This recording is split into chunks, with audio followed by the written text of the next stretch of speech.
Patay matapos matrap sa sunog ang isang 16 na taong gulang na nasa autism spectrum sa Valenzuela. Naiwan siya at mga nakababatang kapatid dahil kinailangang mamasada ng ama habang umalis sa kanilang tahanan ang ina noong bisperas ng bagong taon.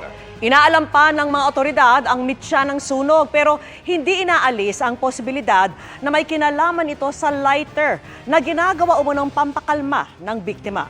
Nakatutok si Oscar Oida, exclusive.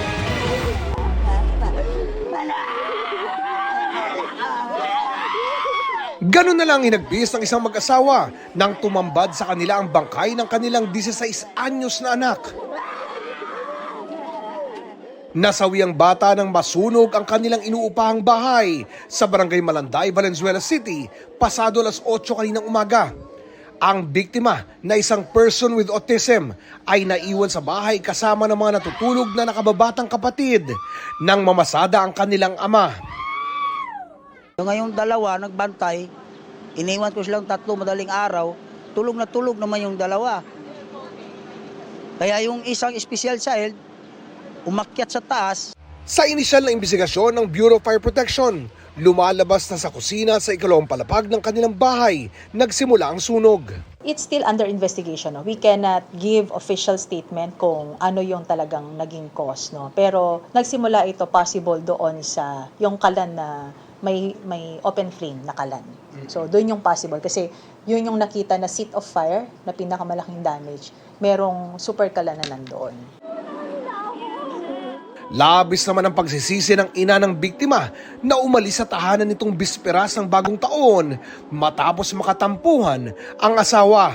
Kasi po nagkasamahan lang po kami ng loob, sir. Pero hindi ko po inaasahan na ganito po yung nangyayari sa amin. Hindi naman napigilan ng iba pang pamilyang nadamay sa sunog na ilabas ang kanilang sama ng loob sa ina ng bata. Walang sinisisi! Walang sinisisi! Wala kami nakalilang sa ano mo! Ikaw ba kung ina ka? Kung may puso ka kahit maglayas ka, pwede mong kunin yung anak mo, pwede mong isama. Dagdag pa nila, lighter umano kasi ang iniaabot na pampakalma ng ina sa tuwing sinusumpong ang anak. Lagi niya po kasi binibili ng lighter yung anak niya, lighter na maliit. Lagi po niya sinisindihan yon. Nung naglayas po siya, naglayas po siya, sinabihan po namin yung dalawang anak niya na bantayan niyo yung kapatid niyo, baka maglaro ng lighter. Ayon sa BFP, Hindi natin pwedeng i-rule out right away na pacifier niya.